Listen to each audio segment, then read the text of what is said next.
Okay, welcome everybody to the Lacey Historical Commission. This is Wednesday, January 19th, 2022. The time is 6 p.m. Looks like we do have a quorum, and we will go ahead and get started. This meeting is now called to order. The next item on the agenda is additions or deletions to the agenda. I would like to propose removal and postponement of item 8C, new business commissioner terms, and we will take that up at a future date. And that's what I propose, so I need a second. I'll second. Oh, go ahead. No. Okay.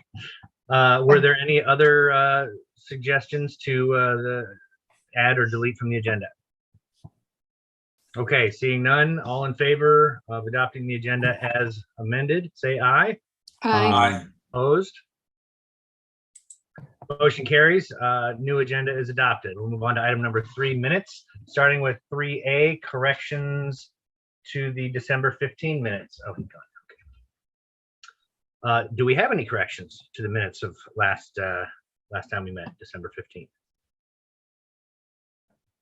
Seeing none, we'll need a motion to approve those minutes. So moved. Second. Having been moved and seconded, any discussion?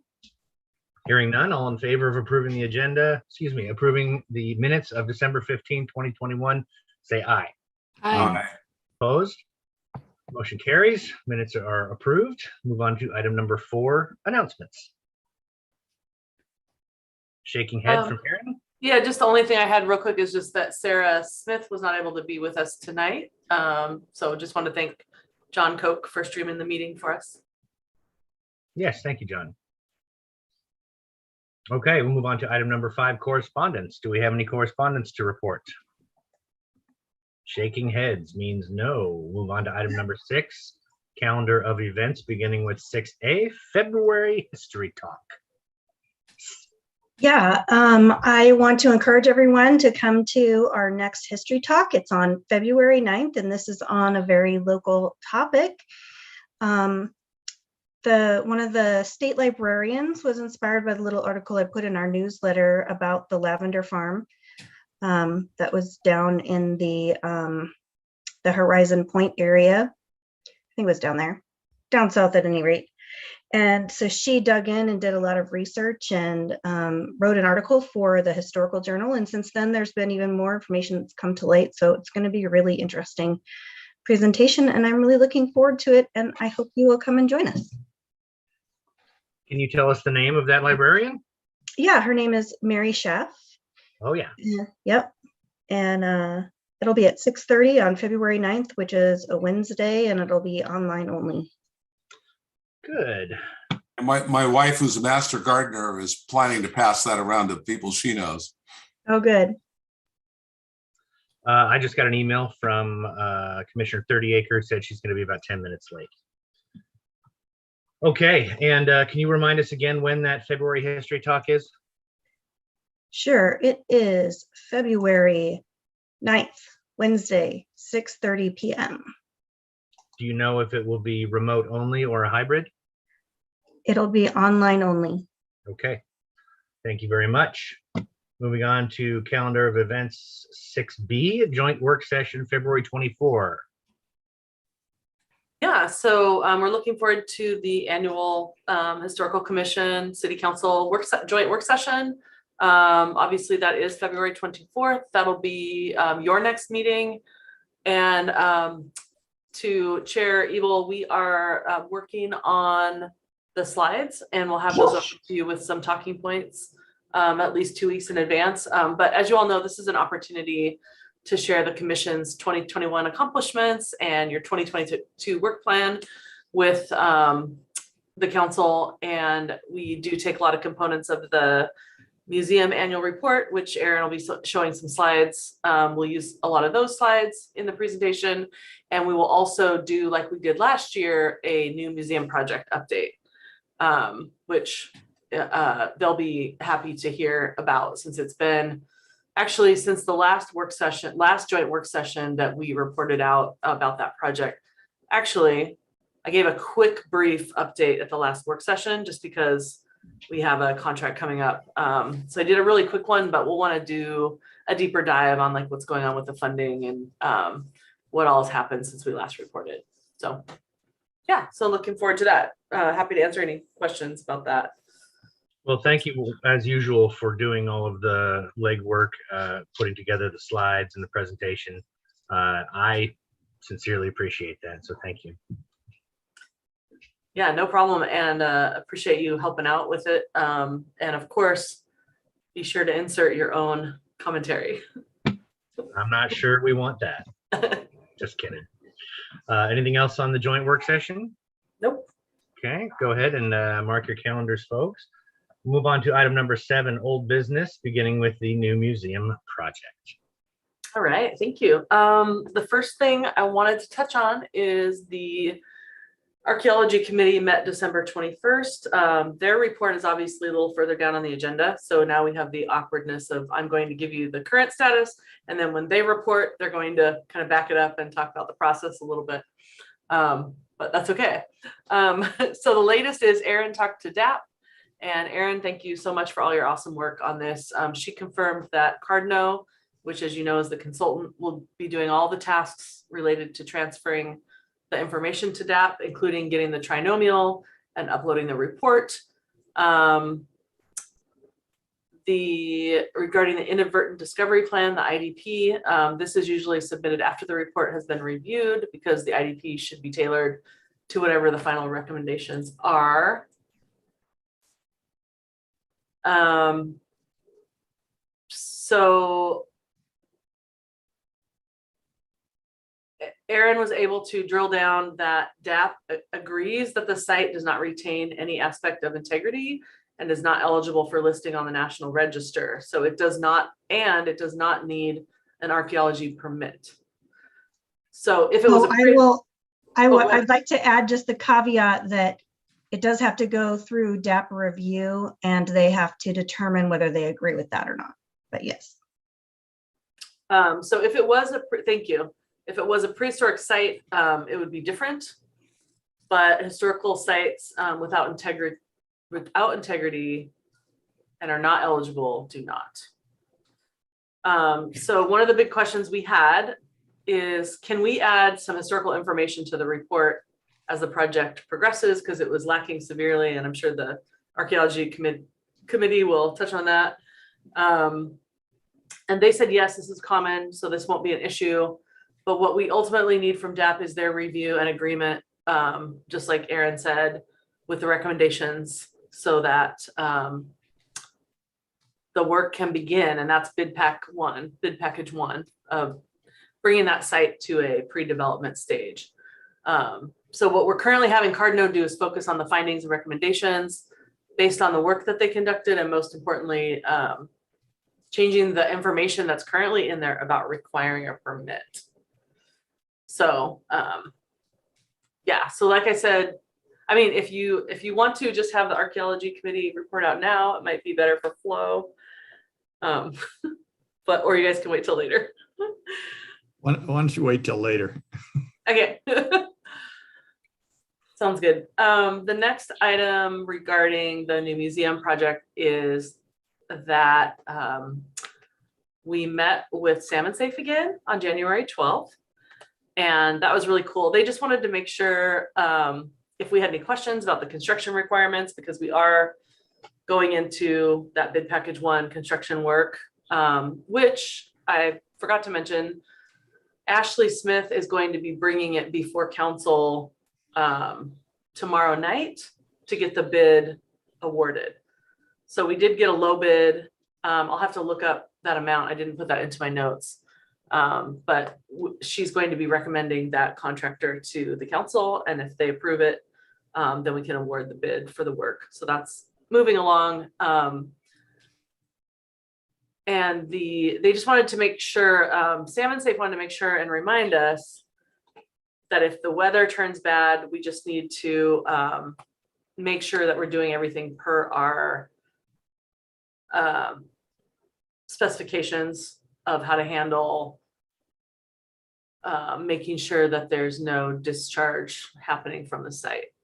So that can happen if it starts to rain really heavily. So we appreciated that reminder. And then we also talked to them. It was kind of a brief meeting, but we talked to them too about just how exciting it'll be to have their name on this project. And they're like, loop us in with whatever conversation you have with the community, such as the Community Partners Program that we've been talking about. They said, you know, even at an Earth Day event, you could mention, because it's relevant, you know, that we're partnering with Salmon Safe on the museum project. So it's just kind of good exposure. They said any grant applications, make sure to mention us as well. So that was kind of cool. We also talked about how we want to include them in a storyboard and kiosk that we're going to put up over at the new museum site. I think I told you last meeting, council approved some money for the Community and Economic Development Department to put some temporary infrastructure over at the new museum site and the food truck plaza area by the depot. So we're excited to work with them on that and make sure and include any good, you know, talking points like Salmon Safe. So that was the Salmon Safe report. And then other than that, we've been really just working on the funding. I had shared some slides with you before, and I'll bring those back up. We're still finessing these for the work session. Share my screen. So this is a draft.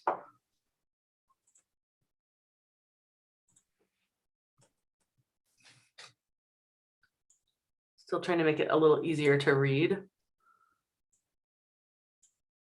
and not have these words in such a straight column along the side.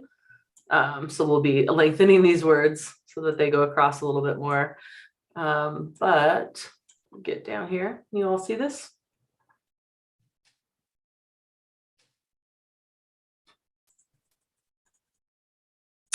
These are the things that in 2022, city is on the left, the Lacey Foundation's on the right. I know that we've looked at these before, but just kind of as a reminder before we go into the council joint work session.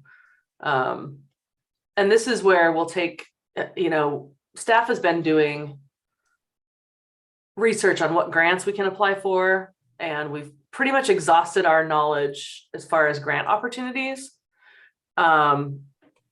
But what we can help with now, and I'm asking commissioners for help as well, is if there are other like opportunities or foundations that we can fill in kind of over on this side, or grant opportunities, always, if you know of any of those that aren't on here. So I wasn't going to read these out line by line, but if you have questions on any of them, please, you know, let me know. Or if, of course, if you have something to add, that's really helpful. I think I shared with you last time that a big challenge we have is a lot of the stuff needs to happen later. And so we're kind of struggling with what to apply for in the middle. What would be ideal is if the, let's see, let me find it. Go back up.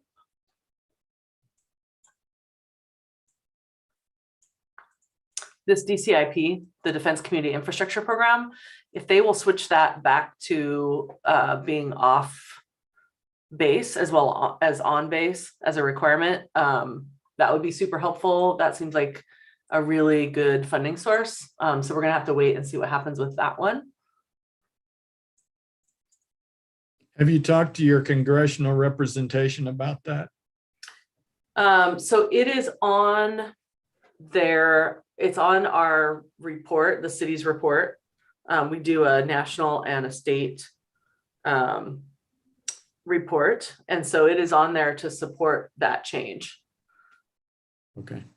Yep. So it's being acknowledged on there. And then for state projects, this for the state legislative agenda for the capital budget requests, the museum project is mentioned on there, but there is no ask yet, because what we've been working on internally with the city is that it's not quite the right timing yet, but that it'll come in the future. And so we want to make sure we keep the museum project front and center, and also mention the Washington State Historical Society, Heritage Capital Project grants, the two that we've gotten, to keep it, kind of fresh on their minds.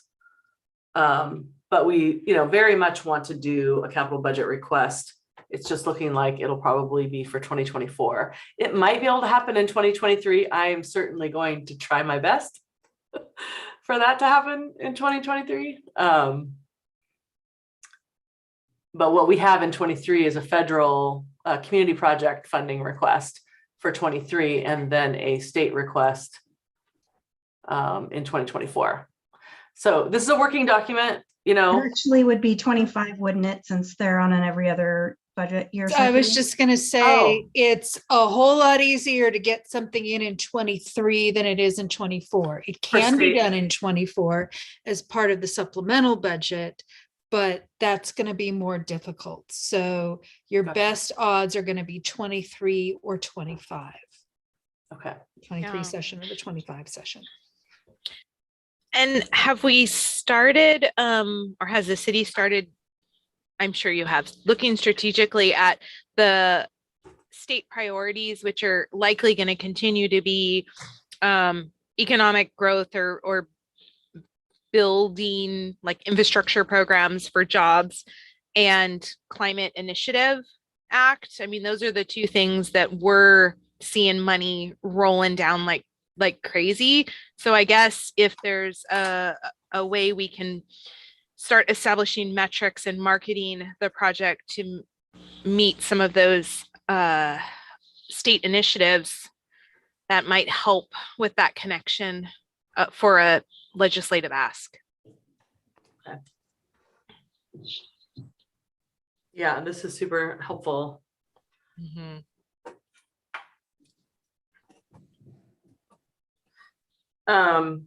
Yeah, so our asks are coordinated through our assistant city manager. And so, yeah, I do need to circle back and have a conversation with her on strategy. But that is really helpful information to include. Mhm. I mean, we're starting to add those kind of metrics to all of our reporting tools in our granting process regarding jobs and kind of some of those other things, childcare, outdoor education, all of those aspects that are currently kind of in the spotlight of where do we interface and what kind of services, for example, like can a park provide more than just as an outdoor space. And I would say that we could characterize the museum in the same way.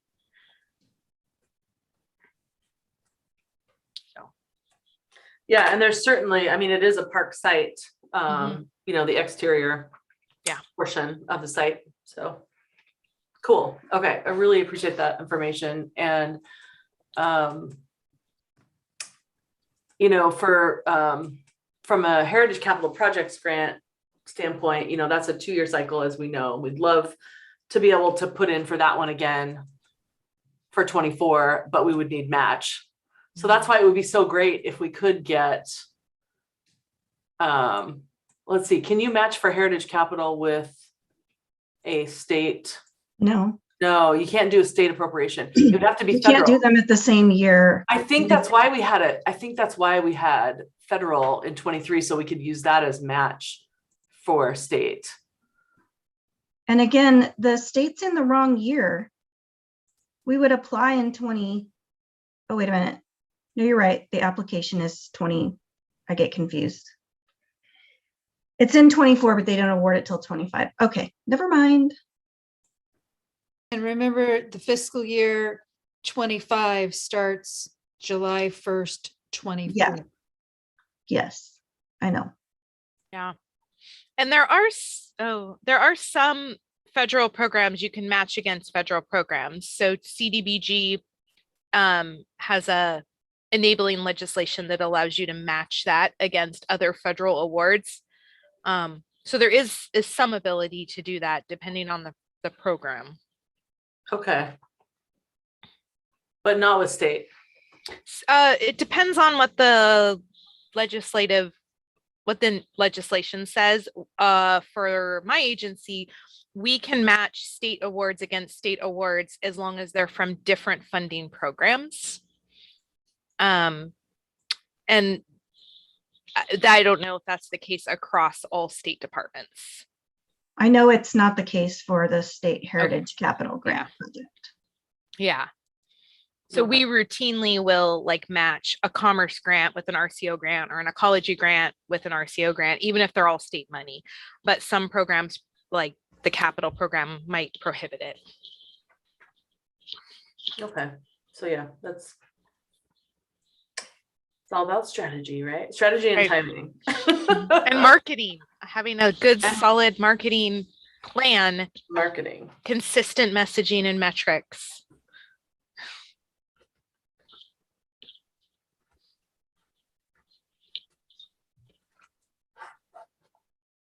Okay. Thank you. That's really all I had for the museum project. Wonderful. Any other Excited comments? about, just excited about phase 3, I guess, too. Finishing that off and being able to take one step closer. So thank you. Any other comments on 7A new museum project for old business? Seeing none, we'll move on to item 8, new business, beginning with 8A, museum annual report. Yeah, I'm here to tell you all about it. Okay, well, good evening. Hello. We definitely had another busy year at the museum. I really feel like this was a transition year for us as we sort of moved out of shutdowns and reopened, hired and rehired staff members. We welcomed volunteers back, and the new museum project went from planning to starting to prepare for construction. And so it's always interesting to take a look back and see what we accomplished in the year. So with another year of COVID to deal with, we were closed for half of the year, opening on July 1st. We had 220 walk-in visitors to the museum during those 6 months. We opened with a traveling exhibit from the Secretary of State's office called Who Are You, Washington, about a diverse group of Washingtonians who helped shape our communities and were activists. And that was up through September. In November, we opened with 2 poster exhibits, Righting a Wrong, Japanese Americans in World War II, and From Parlor to Podium, about the path of women's suffrage in Washington State. So to give you a sense of how this year compares to others, I created this chart that compares attendance from 2016 through 2021. I pulled out the Sasquatch year because the numbers were so high that it just makes the nuances of regular years really hard to see in the chart. So the greenish, well, it looked green earlier, but anyway, the light blue one on the left represents walk-in attendance at the museum. And then the blue bar on the right includes, in addition, attendance at events, both in person and virtual. So 2021's walk-in numbers are pretty low compared to pre-COVID numbers, but our event number is definitely doing a good job of holding its own through virtual programming. So, but keep in mind that we were closed half the year. So I decided to compare just the last 6 months of the same years to see how we did. So I overlaid those numbers here, and the line represents walk-ins for the last 6 months of all the years. And so as you can see, when we compare apples to apples, we really did have an outstanding year. So why is attendance doing well? I think there's a number of factors. One is that we have new things to see at the museum, which gives people a reason to come by. And I think that even though we're in the pandemic, the museum is, for all intents and purposes, a pretty safe activity, and people definitely still want to get out and do things. And lastly, I do think we're still riding a little bit of the Sasquatch wave, because it gave us recognition, and now we're kind of a place in people's minds for somewhere to go. What did you do in 2016 that? 2016 was our 50th anniversary year. So that's when we had our traveling exhibit, and there was just tons and tons of media about, you know, what we were doing. And I think that was that the last year of the ice cream social? It might have been. I think that is, Yeah. I think that's true. Yeah, so it Yeah. was probably all of those things. Yeah. All right. So we had a total of 35 customer service requests in 2021, which was the same as last year, but that's still about less than half of what we saw before the pandemic. These requests include photo and copy orders, research requests, and public records requests. Staff spent 99 hours or about 12 and a half days working on filling these requests. This number, though, is a lot lower in previous years. As we get more stuff online, I think that helps with staff time. So I put some pictures on this slide that are some fun highlights of projects that we helped with. The image at the left is of Lacey Fire Department looking at a dispatch control center back in the day. I'm helping this guy who's writing a history of the Lacey Fire Department, so that's been really fun. And I can't wait to see it when he's done. In the center are 4 women pilot students at the Olympia Airport in the 1940s. We have a really cool Olympia Airport collection, and we're helping Shanna Stevenson with her project on that. And at the right is an aerial over what is now the Fred Meyer Shopping Center, but was then the drive-in movie theater. And part of the reason I put this one in is because we get requests from developers to understand the history of their area while, you know, they're doing all of their pre-construction work, and they couldn't find any good, you know, information, photographic or otherwise, on their area, and it's in this photo, and so that was pretty cool that we were able to help them with that. Another interesting tidbit about service requests is that only 14% of our external customer requests were from people in Lacey. 68% were from other parts of Thurston County, and the rest were in the rest of Washington, the United States, and some are just not known because of emails. In our 3rd year of History Talks speaker series, we had 588 participants this year, which is more than twice we had last year. And it's the same as the number of attendees that we had in person during our Sasquatch year. So pretty darn good year with our virtual programs. We had planned to go hybrid in the fall, but as you know, rising cases of COVID kept us virtual all year. And we've decided for the next couple of months at least to continue to be virtual. A survey that we conducted last spring told us that there remains a high desire to continue offering these programs live online, even when we are able to resume in-person talks. So I see this continuing as a hybrid program. The program on this slide was our most popular, with 143 people attending in person. This year, we also started tracking YouTube views of our presentations. I don't have numbers for just this year, but since we've been uploading videos in 2019, we've had 6,342 views of our history programs. But if you include Sasquatch in that number, it is 715,373 views. Yeah, it's kind of crazy. People are into their Bigfoot. We did also try some new program offerings this year with mixed success, including a history scavenger hunt, a postcard art contest, and an explorer kit. The scavenger hunt was really the only one that got very much traction, and we're considering another one for this year. Carson is this is her favorite thing to do, is do programs. So she's really excited to start working on some program ideas. So I'm looking forward to seeing what she comes up with. The depot site opened a few days before the first of the year, and we had a virtual dedication that went online in March.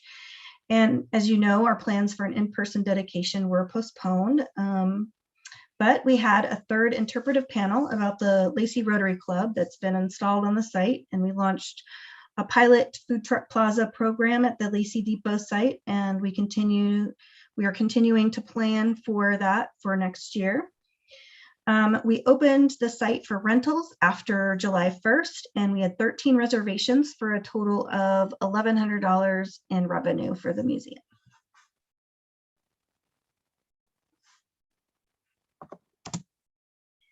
We continue to work on collections, adding 111 items to the database. Pretty much most of that was Jim. Thank you, Jim. And scanning 623 images. We also added 2,072 images to the database. One might ask why scanning was lower than adding images. It's because we had a big scanning push while Albert was here, and we were having other people help us with adding them to the database. So that's why that went faster, more people. We took in 22 acquisitions last year, representing approximately 343 items.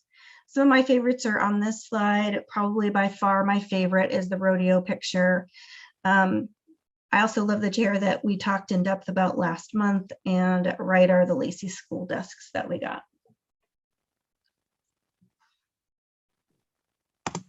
A big project that continued this year was working on the museum website. Today, we worked as a team in the department to determine what needs to be done before we can launch. So we can kind of finally start to see the end in the horizon. One of my favorite features of the new site is a timeline of Lacey history, and I look forward to being able to update it regularly and continue to give people more information that's so easy for them, and it's really easy for us to update, which is really nice. So we wrapped up the Heritage Capital Project grant, and of course we were awarded another Heritage Capital grant for the site prep. We completed a $5,000 Thurston County Heritage grant to work on the Lacey Leader Project, and we've applied again for next year. Haven't heard back yet. We received $7,500 in Nisqually charitable funds for Salmon Safe certification. We received our usual sum of $48,500 from lodging tax, and we were awarded a $5,616 diversity and local history grant to fund an intern who will start in a couple of weeks. Hey, I have a quick question, Erin. Yeah. If you could go back, thank you. It says received, not applied for and received. Do we have to apply for that lodging tax, or does that just come directly from the county? I know each county does it a little different. No, we do have to apply. We do have to apply. So Okay. I should have also said we did also apply. Oh, I was just curious because I know Stevens County, for example, their county just gives their historical society money directly. They don't even make them do paperwork on it. So Nice. yeah, pretty nice deal for them. Yeah, and this one, just to clarify, this is the city LTAC, the city of Lacey Oh, okay. LTAC, not the county equivalent of Yeah. LTAC, which I think is called TPA. Thank you. So the new museum project continued forward, as you know, and in addition to the things I just mentioned, we were approved for Salmon Safe certification. As Jen talked about earlier, we conducted a cultural resources survey and we went to bid for the site preparation. And lastly, the new museum exhibits were developed through schematic design with Pacific Studio with funding provided by the Lacey Fire District. That was a lot of stuff we did. I know, I'm always surprised every year at how much we did. So does anybody have any other questions?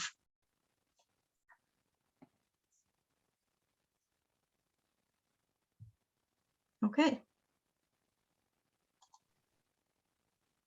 Fantastic job as usual. Another good year in the books. Aaron, thank you so much for all of your service to this city. Woohoo. You're welcome. That's fantastic. Any other questions? Okay, we'll move on to item 8B, 2022 strategic plan. Yeah, in your packet was the update to the strategic plan. So last time what you approved was our review of our work through year to date, and this is now our plan for the future. So basically we took off anything that was finished and we updated things that really weren't quite relevant or reworded some things to make them more clear for, things change in a year's time. So there's nothing really very new on here, but I'm willing to go through anything that you guys want to.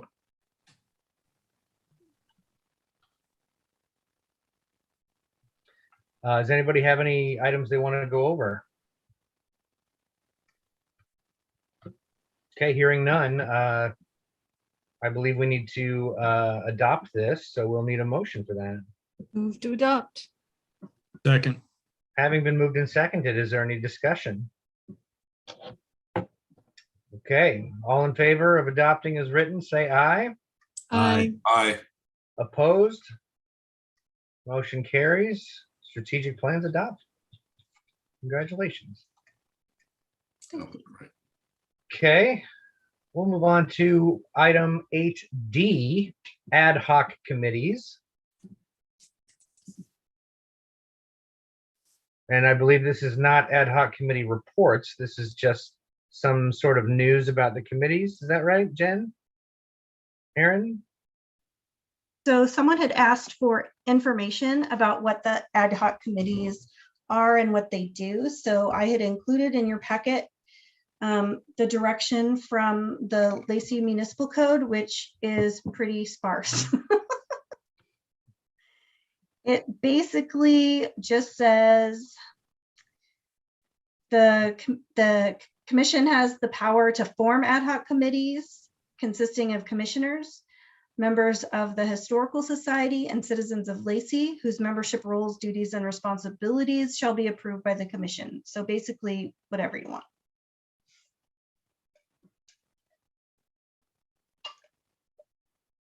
Okay, so that's interesting. Those committees can include members of the public. I wasn't aware of that. That's good to know. Yes, the Policy Steps Committee has a member of the public. Yep. Oh, Wonderful. You mean the Policy Steps Committee that we haven't had for 2 years? We have it. We are just on hiatus All right, fair enough. because you just approved our most recent work. That's true. So that's good to know. I'm assuming one of the members of this commission requested to have this. Would anyone like to have discussion about any of this? Or is this just an FYI for the group? All right. Seeing no discussion, we'll go ahead and move on to item 8E, our January acquisitions.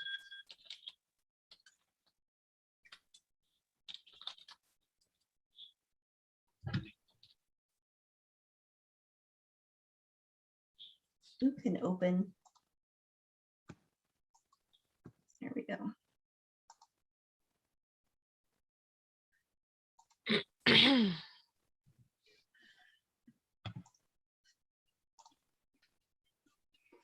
Okay.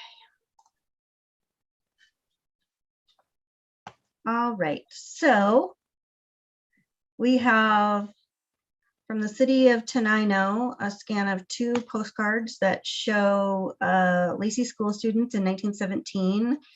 And these are 2 images that we do not have, so we can add those to our Lacey School collection. We have a book written by Tim Ransom called For the Good of the Order, the Braggett Farm and Land Use in the Swally Valley. So that's for our book collection of local history. And then from Karen Frazier, we have 2 programs from Mary Wilson's funeral. She was a local Black activist and a leader in Thurston County and in Lacey. And those can add to our genealogy collections as well as our collections that relate to local people in our community. And then some things, I get passed down things from other people in the city. I got a DVD of Mayor Bart Brown's retirement party in 1986. And some COVID-related items, including masks with our city logo and some signage and things like that. And then we also got this sign from the Lacey Timberland Library. They were taking it down, and our wonderful maintenance staff called me and were like, "Do you want this?" And I'm like, "Yes, please." Besides being a cool piece of our local history, it will also make really nice exhibit display material. And I had no declined items this month. I can imagine that on display in the reading room at the new museum.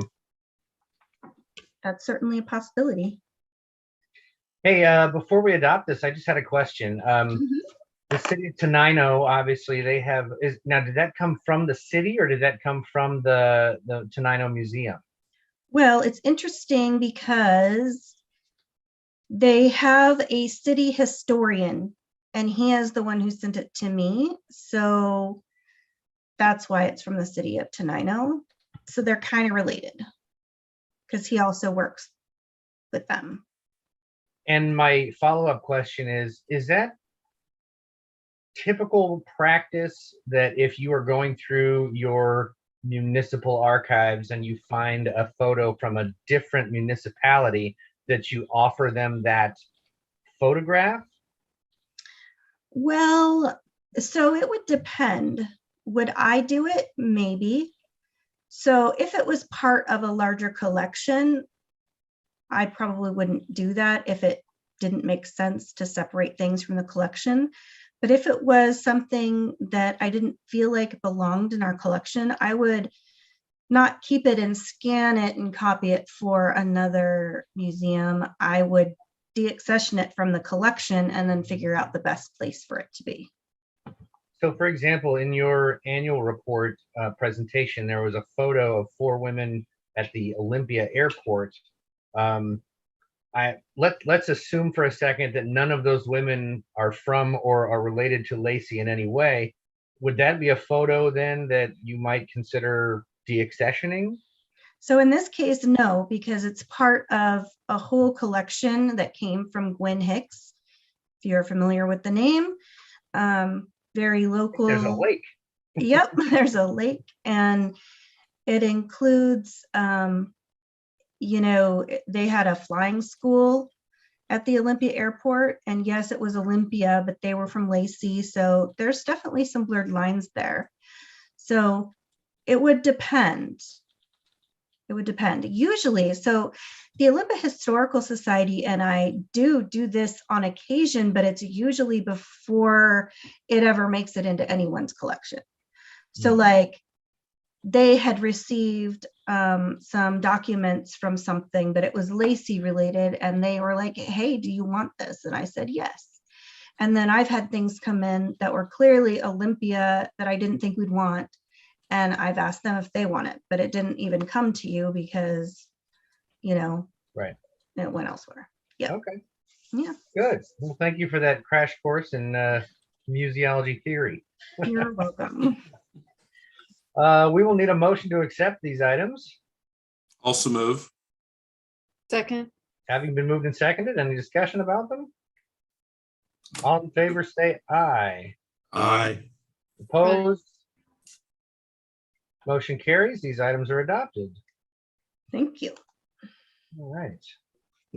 We'll move on to item 8F, Historical Commission meeting changes. Okay, well, there's a couple of reasons for putting this in here in your packet, and you may have noticed there's an outdated press release in there as well. And so what that says is Lacey City Council changes meeting time to 6 p.m. and adds in-person option. So that went out December 20th. And so council was taking the step to add do hybrid and add the in-person option. But then with the surge of COVID cases with Omicron, decided to pull that back. And so I think it's just good for the Historical Commission to have a conversation. But firstly, we want to ensure that you're up to date on what council is doing. So just know that press release, there was actually another one that went out. I think we forwarded it to you. I hope we did. And then the second reason is just to see what your thoughts are and see if you want to take any actions. So for example, Park Board decided to make a motion to follow the pattern of what City Council does. So they'll just be following along. Historical Commission could decide to do that, or you could do nothing at this time. We did mark it as an action item in case you wanted to take action. But you could also just wait and have another conversation later about it. So it's up to you all. So question, you just mentioned that the Parks Commission decided to follow along with what the city did. The city, if I'm understanding this right, announced it was going to go to a hybrid version, and then like a month later or less, turned around and backed off of that, correct? Yeah.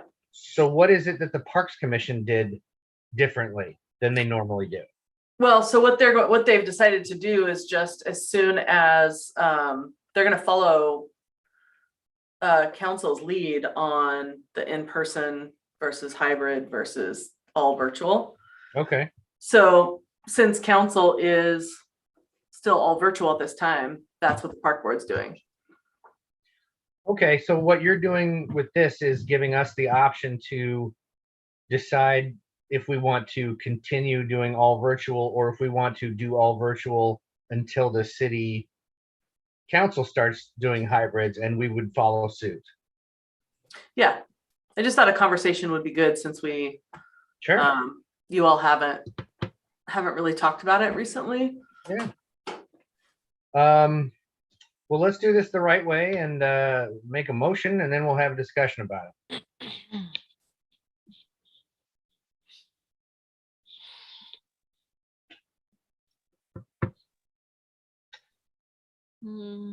If we want to have a discussion, according to the rules, we need to have a motion and a second, and then we have discussion about it. So a motion could be to follow the pattern of city council. Correct. I move that we follow the pattern of city council. Any seconds? Second. Okay, having been moved and seconded, now we can discuss this. Any thoughts? Well, it seems like our reality is that next month, we're going to either be meeting with the council or not, in whatever format they're in. So this really affects March. Have I got that right? March and beyond. Right. Yeah. Mm-hmm. Well, I guess I would just say that I would prefer that whatever option we choose, that we continue to have opportunity for remote participation regardless. I don't see that this is going to vanish and everyone has different health and family concerns. And so I like having a hybrid approach. And I guess I would like that relatively permanently. A long-term hybrid approach would be my preference. So I echo Sarah's comments about, having a remote approach. I'm less wedded to a hybrid approach. I don't mind it. My only concern there would be if you do a hybrid approach, at least somebody has to show up.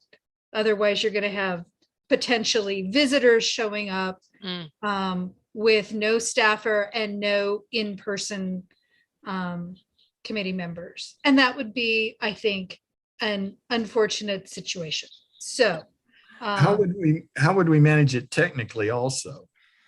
Yeah, so good question. So I'm committed as a staff member to Mm. come in person.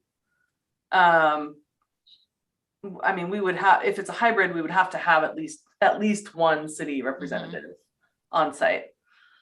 To your point of being able to run the meeting. And so then does that mean you have like a screen projection of everybody else Mhm. or anybody who comes in person? Yeah. There's a big giant TV, and it's just a bigger version of what you're looking at right now. But you also have, there's a camera in the room as well. Mhm. We actually did, I was able to do one hybrid meeting right in the in-between for a community outreach team that we were doing for the Parks Department. And so we got to test it out. It actually worked really well. Mhm. Well, that's probably the wave of the future. Let me offer some thoughts. I think I'm curious, what is the impetus for the desire to lock us into something right now? Because we seem to be cruising along virtually for the last 2 years. And unless somebody has taken a real hit by doing that, which I have not heard one word about. We seem to be quite efficient, completely virtual. And by locking ourselves in, that means that, and I'm speaking to the motion, if we lock ourselves in, that means that when the council decides that they want to go back in person, we have to go back in person, despite Sarah's concerns, despite Kimberly's concerns. We're locking ourselves into that. I don't think there's anything that requires us to broadcast what our intent is for these meetings. I think we can continue holding these meetings as long as the commission sees fit. We'll obviously take guidance from the council, but I don't personally see the need for us to vote on something that's going to force our hand in the future. Then you would do nothing at this time. Yeah, it's just good conversation, I think. Yeah. Jennifer, I have a quick question. Sure. So as somebody who came on in the midst of virtual, how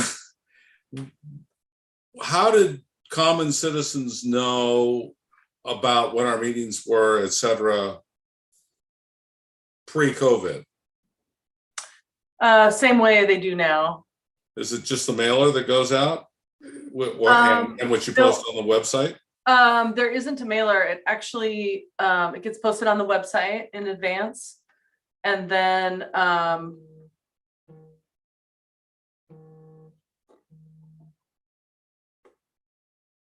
It also gets posted at City Hall. thank you. I was trying to get an idea of what kind of lead time you have to have if you decide to do either a hybrid or an in-person meeting.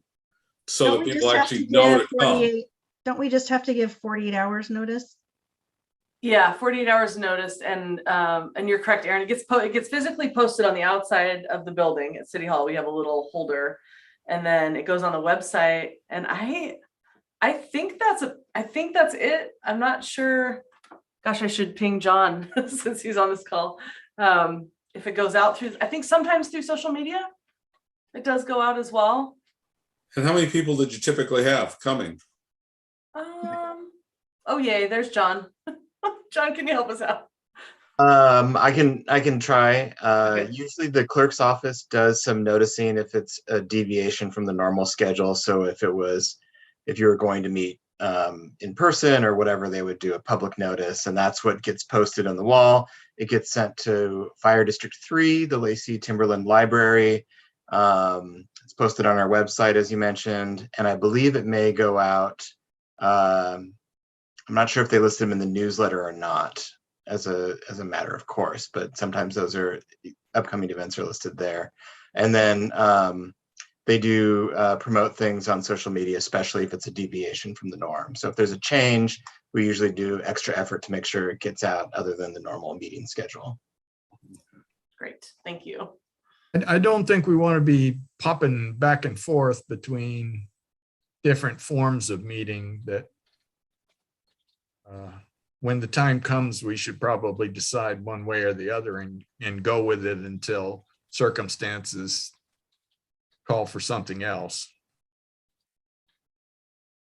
And Jim, to answer your question from earlier, I've been on this commission several years, and in all of the in-person commission meetings we've had, I cannot think, and maybe Aaron can correct me, but I cannot think of a single time that somebody from the public came who was not previously invited by someone, who was not a guest of someone, or who did not have business to take up with the commission.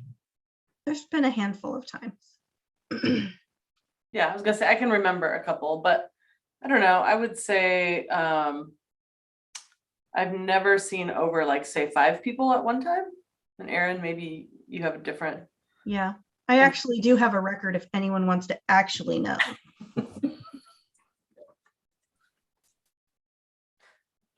So again, you could do nothing and just wait. You could follow the pattern of council. I think the helpful thing with following what the city council does is that if it's kind of a last minute change, then we just know, oh, hey, that's what we're doing for historical commission. But remember, hybrid, you all would have the choice to not come in person as well. But otherwise, it's just a matter of making a quick decision and then updating. So yeah, I think it's good conversation just to see where you all are at with this topic, because we haven't really discussed it. And there's a potential we'll get through this surge of Omicron, and then we'll be looking at potentially a hybrid for March. So Can just I wanted to withdraw kind of- my motion? Is that the I'm not perfect? sure. I'm not sure if you can withdraw it since it's been seconded. I think we have to take a vote on it, and then everybody would vote no if that's what we want to do. Okay. So is there any further discussion? I would be somewhat inclined to wait until March, partly because I'm still waiting to see us turn the curve on the Omicron. And today's stats were less hopeful than I thought last week's were. And Omicron's not going to be the last one either. Oh, I know, but it's hard to know what kind of waves we're looking at and how serious they are. Well, the motion is to amend our schedule to follow whatever the council does from this point forward. And I'm going to be voting against that so that we can, in the future, have a different arrangement when the time is necessary. So is there any further discussion? Okay, all in favor of Commissioner Black's motion to follow the city council and the way that they conduct their meetings, say aye. And all opposed? Nay. No. Nay. The nays have it. The motion is not adopted. Well, thank you for that discussion prompting, Jennifer. I appreciate that. Yeah, thank you. I think this commission will just continue to meet remotely until someone on this commission raises it as a possibility again. Okay, we will go ahead and move on to. We did that. Item 8G, Historical Commission Directory.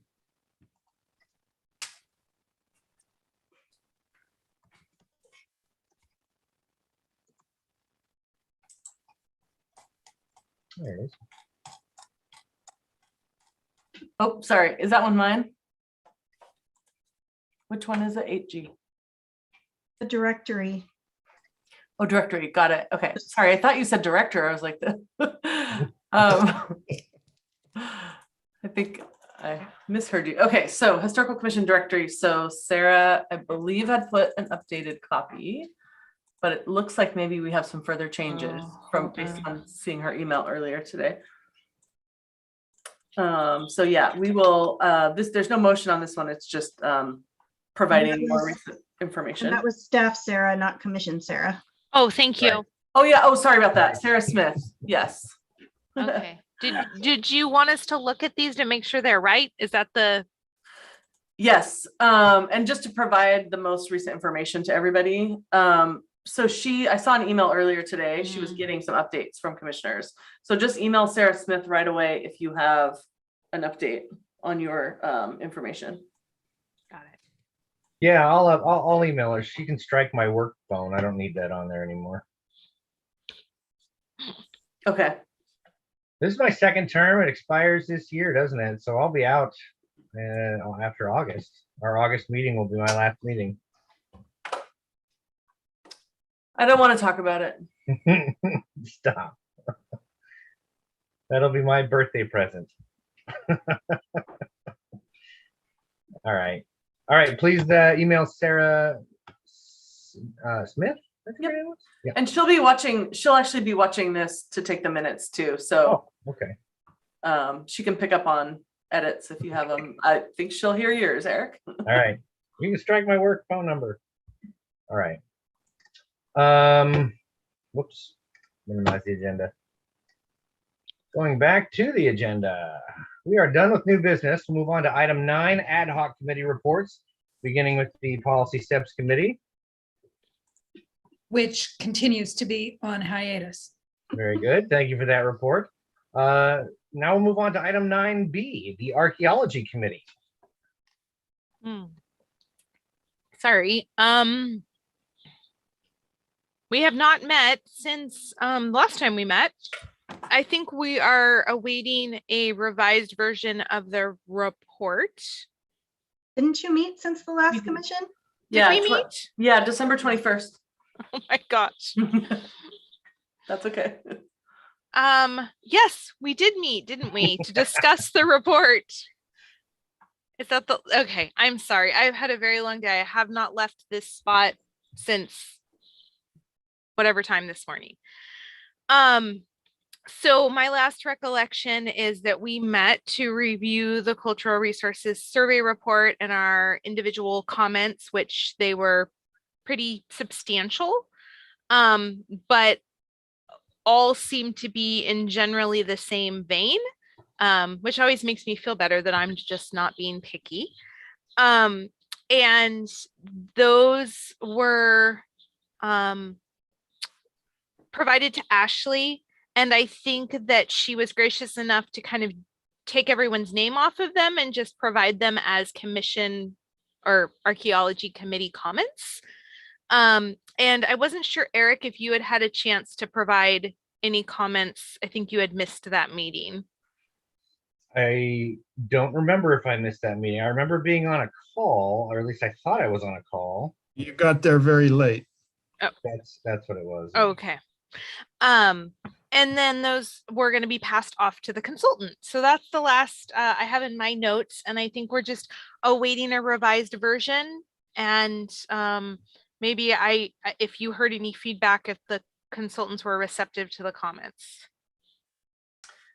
Yeah, so I think so I did report out a little bit in the beginning. I think Sorry. No, that's okay. But yeah, so we are, we're waiting for Cardno. We're having Cardno focus on the findings and recommendations and changing the info in there about requiring a permit. So we need them to file the updated report and DAP to agree that the site does not need a permit. Yes. Essentially, in a nutshell. And Yeah. I just got an email from them, as a matter of fact, saying they expect to have that turned in by Friday. Oh, awesome. Yeah, and I just want to thank the Archaeology Committee so much. And Sarah, also, Commissioner, they did say that it is typical for us to be able to go back in and update some of the historical information, because that was something you shared with us at the December 21st meeting, was that it was severely lacking. And I think Aaron agreed with that as well. Historical information, and Commissioner Black as well. Yeah, everybody was in agreement that it fell short in that way. But we've asked Cardno just to really focus on the findings and getting it filed right. And I think, Aaron, don't they want to try to get all that extra historical information in there They haven't said that straight out, but that's the impression I'm getting, yes. So, We'll see. Okay. but we really want them to like get that filed ASAP. So it sounds like they're shooting for Friday. So that's good. Yeah. And I guess I would say that I don't know. I would highly advise that the city push back if they are trying to upcharge you on that. The quality that was provided to us did not meet the scope of work that is standard cultural resources reporting. So I certainly don't think it would warrant additional expenses if they are pushing on that. But yes, it is probably critical to focus on the findings and that error in regards to the reference to the DAP permit. Yeah, that was a huge error. That was a huge error. And so I don't know if we reported out on that. In Washington State, there's a law, RCW 2753, that discusses how you treat archaeological sites, and it's slightly different than the federal law. The federal law requires that all sites, both prehistoric and historic, meet a certain threshold of eligibility. And so you can have, on the federal side, you can have prehistoric sites that don't meet a threshold of eligibility, and you can affect them, you can damage them. But in Washington, our legislation is different, and we treat all prehistoric archaeological sites as eligible, just flat out as eligible, and that requires permitting and mitigation and a really extensive process. But that does not extend to historic sites. Historic sites still have to meet that threshold, and obviously our diffuse archaeological site of railroad debris does not meet that threshold and does not warrant a DAP permit and does not meet that regulatory context. So they had that mixed up, which is not uncommon if you get people from out of the state who aren't familiar with Washington, but certainly should have been caught by their technical editor. So anyway, I'm glad we were all, thank you for giving us the opportunity to review that. Thank you for your expertise. Really appreciate. Yeah. So that's it. I think that's our.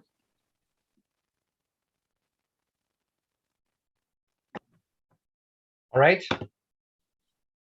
There's nothing else from the Archaeology Committee. We will move on to item 10, public comment, beginning with the Lacey Historical Society, and welcome Lanny Weaver. Okay, I'm here. I feel as though I'm going to be talking about what we've all been talking about as a theme, which is Omicron.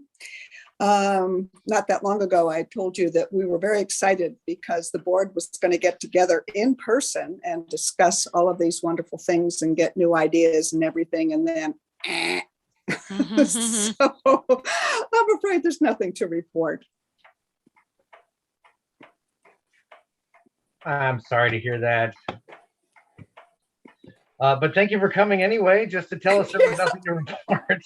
Well, what I do is I write a report for every meeting, and the board appreciates getting the report. We're kept updated on the museum and its progress and everything. And so that's good. That's why we're here. Good. Glad to hear it. We'll move on to item 11B, Commissioner reports. Just go around the table. We'll start with Commissioner Black. I have nothing to report. Commissioner Keough? Other than the photos, nothing to report. Commissioner 30acre?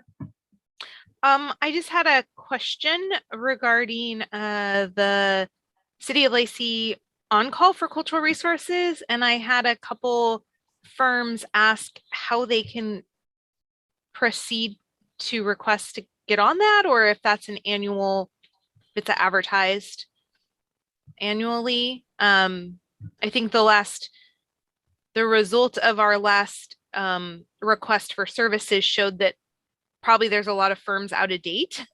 So it might be good to update that on-call list. So yeah, it might warrant a follow-up if you don't have an answer to it now. When you say on-call, do you just mean those companies on the list? Yeah, there was a list, I think Ashley, The roster. yeah, a roster. And Okay. there was quite a few companies on there that I didn't recognize or no longer operate in the area. And then when we had sent out the request RFP, we only got the one response, which was from the consultant we chose. Mhm. And there's actually a number of local consultants that were aware of our project and were really interested in what we're doing. And they didn't see that that RFP because they weren't on that list. So Okay, so yes, so so that list is maintained by MRSC, but we also advertise locally. So the city doesn't keep a list necessarily, okay. but we do advertise. There's a process that every RFP goes through, and it gets put out to the local community, to the paper. I'd have to check the other means of how it goes out. Sorry, when you Okay. said on call, I thought you Oh. meant we had somebody on contract who could Oh, do work. no, sorry, probably wrong terminology. The roster, MRSC The roster. roster. So if someone was interested in being on the roster, they probably need to reach out to MRSC. Yes. Okay, I will let them know that, because then they'll Yeah, see those and I things coming believe through. when companies register, they can select which industries Okay, they want to be contacted for. awesome. And it's my understanding that there is a free option to register with MRSC. There's also a paid option. I'm not sure what the differences are, but there are different levels to which they can participate. Okay, thank you for that report. And going around the table still, Commissioner Getz. Nothing to report. Thank you. Nothing to report. And lastly, Commissioner Miller. Nothing to report. Okay, thanks for being here again. We'll move on to item 11C, Chair Report. I don't have anything to report other than, don't you love it when people do that? I have nothing except this. Well, then you do have something. Just from a personal nature, I submitted all 132 photos for my book to the publisher, so that's going forward. And the manuscript, I was hoping to have it done by the end of January, but it's now looking like February is going to be my deadline, so that'll be done in February. And yeah, hopefully 4 to 6 months after that, we'll see an actual publication come out. So I'm really excited about that, and you guys will be the first to hear about it. So anyway, that's all I had to report. We'll move on to item 11D, Parks, Culture and Recreation Director Report. Jennifer. Okay, just something that's really exciting that's happening is the Greg Cuyo Park and sorry, Greg, I've had a long day too, Commissioner 30 Acre. Greg Cuyo Park and Greenways Master Plan is going before council for final approval on February 3rd. Something that, as you know, I've been reporting out on it. We've been working really hard on it this year, or excuse me, in 2021 and into this year. And at the work session, council wanted us last week to look at a very aggressive timeline on breaking ground for that project. So, so that's my biggest piece of news from the Parks Department. Thanks. Thank you. And I have to apologize because I inadvertently skipped over item 11A, which was the museum curator's report. Oh, sorry. And Yes, you did. my apologies, Aaron. Please, you have the floor. That's okay. For the 1 month of the year, I'm going to say you have my report in your packet, and I gave the annual report, so I consider it given unless you have a question. I have no questions. Anyone else? Okie dokie. Well, seeing none, we'll move on to our last item, which is number 12. We need a motion to adjourn. Don't move. So move. Lots of movements. Any seconds? Yep. Lots of seconds. Having been moved and seconded, any discussion? Hearing none. All in favor of adjournment, say aye.